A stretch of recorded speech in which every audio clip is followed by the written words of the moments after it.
Hi, this is Rob Packard from the Medical Device Academy, and this is a short video explaining what you get when you purchase SYS-006, our change control procedure. This is separate from our design control procedure. We felt it made a lot of sense to keep it separate from the design control procedure because it's something that you only perform after you've approved the design of your product, not something that you do during the design of the product. The level of control that you want for something that's already been cleared by the FDA or it's already been CE marked is quite different from the level of control that you want to put on a product during the design process. You want less control so you can make faster changes in the middle of a design project, and you want very tight controls that make sure that you've done the necessary regulatory submissions and done necessary revalidation before you release a design change. So let me share my screen here.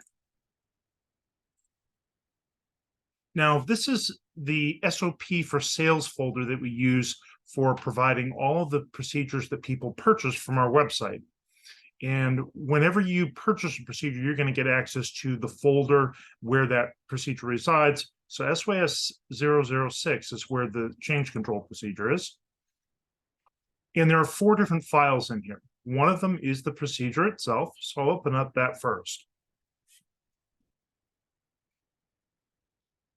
So this is D8, that means draft 8. All of our procedures have a draft number. That's how we keep track of the changes as we make revisions.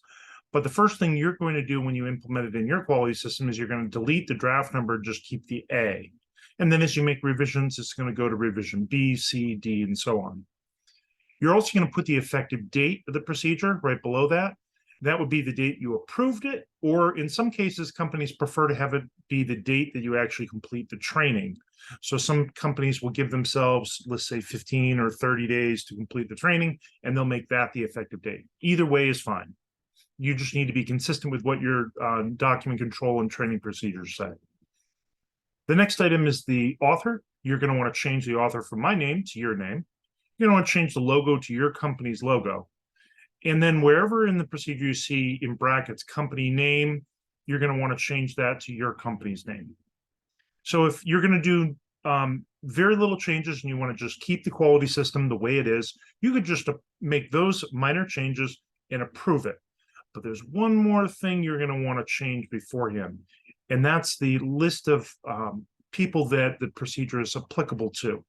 Usually you have somebody that's in charge of the change control process, and then you have a quality manager that's in charge of the quality system as a whole. Those are usually the 2 people minimum that should be approving this document. You can always have more, but we would try to keep the system as minimalist as possible for small companies that don't have a lot of people. And then as you add more, you can always add more, but that means every single person that approves the procedure has to approve changes to the procedure in the future. You're going to have to enter in the revision history what the reason is why you're implementing this procedure. If it's in response to an FDA 483 or an audit finding because you missed having this procedure in your quality system, then you're going to want to reference the CAPA that's related to that. But if you're implementing a brand new quality system from scratch, such as you purchased our turnkey quality system, you'd say this was the initial release and you're establishing a new quality system. We have responsibilities and authorities section in all our procedures. You're going to want to have that match the different job titles that you have in your organization. You don't have to have as many as are listed here, but we give you some examples. And then as you scroll down through the procedure, you're going to see a section on training and retraining. So that includes the same titles. You're going to want to make sure those match the titles that you had up above. We also have a risk management section. That's included in all our procedures, explaining how we control inconsistency and variability in the process and prevent risks from occurring. And then we have a records section where we indicate what records are included in this procedure. So you're going to want to have a folder where you put each of these records as you create them. So all your change notes, you're going to want to have in one place. You probably want to save the change register there. That's the active change register where you're keeping track of all your change notes as well. Now let me change over one last thing. The total number of pages here is 6 pages. and we have a flow chart at the very end. I'm going to close that and go back to our Dropbox folder. In the Dropbox folder, we have the change note form. So this is a 3-page form. And unlike our document change control process, we have a lot more things that could be the type of change you're including. You're going to want to use this for things including like labeling. A lot of companies will say, oh, that's a document change. No, that should be a design change because labeling is controlled as part of your regulatory requirements and requires regulatory approval. So you're going to want to make sure you control that much tighter than you would a document change. We cover all the several different sections in this procedure. We explain what things should be included. We give you a little example in red as to what you should be putting in this section, or a question to prompt you what to put in those sections. And if it doesn't apply, then you're going to write a justification for why it doesn't apply. For instance, you might say, we don't have any stock related to this change. It could be labeling change, and you don't have any inventory of labeling. You create all your labeling on demand. That would be an explanation of why there's no stock disposition.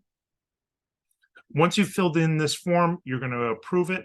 Typically, we'll have at least 2 people that are approving, the person that initiates the change and the quality manager. You can have more, but the more you have to have sign it the next time you make a change as well. Another thing we have is the change register. So this is just a log that keeps track of all the changes.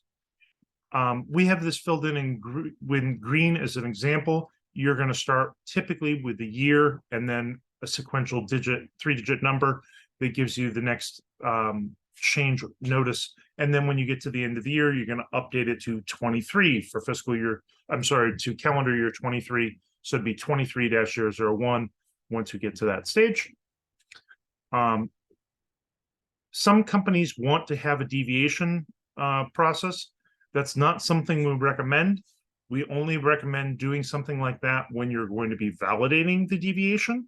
And so it's for that first lot that you'd be producing, and then you'd put it off to the side in quarantine until it passes all the validation.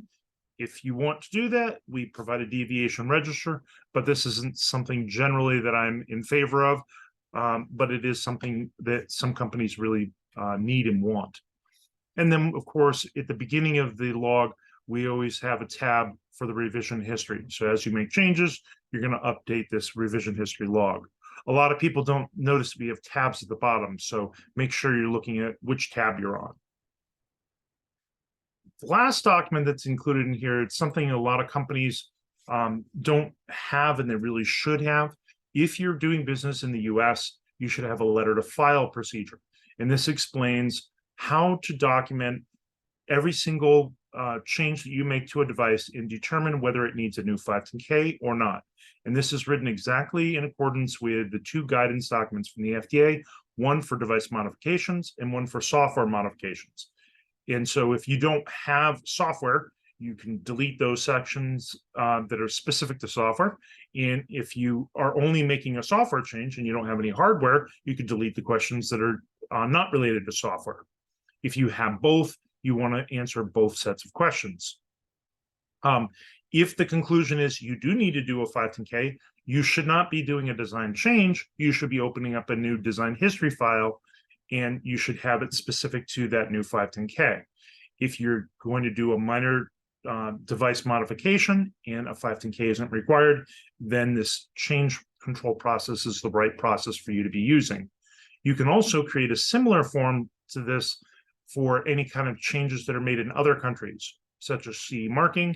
Most of the notified bodies have their own change control process for notifying them of any changes to your technical file. They have kind of all switched from you only need to notify us of significant changes to being much more rigid, and almost every change requires some kind of notification of the notified body. And that's something that's come out of the changes with the MDR. They say you should have a significant change control process, but my experience has been that almost all changes, they want to see some sort of notification, unless it truly is something minor, like a correction to a procedure or a minor edit to a procedure. but you go rewriting an entire procedure like vigilance, they're going to want to be notified of that because it has regulatory impact for the MDR. Okay, so those are the 4 procedures you can purchase, or 4 documents you receive access to when you purchase our change control procedure. You also get free updates. We'll email you notifications that the procedure has been updated or some form has been updated. Whenever that happens and you don't pay for that, you just get an email notification of that change. Also, one last thing, if you go to our website, so you go to medicaldeviceacademy.com and you go to the SOPs page. We also try to keep up to date our list of documents. So we have a master document list. You can click on this gray box, click here to download your master document list, and that will tell you what the most current versions are of all the procedures. So if you have decided we don't want to get automatic emails, you don't want that, you consider that spam. We try not to send them out very frequently unless we have a related video or we're making an update to a procedure. But if you don't even want that, then you have to manually check this list and say, oh, something was updated. I got to go check the hyperlink to our Dropbox folder and download the updated procedure or form. If you have any further questions, please don't hesitate to contact us. If you go to the Contact Us page for our website, it's medicaldeviceacademy.com, contact-us-3.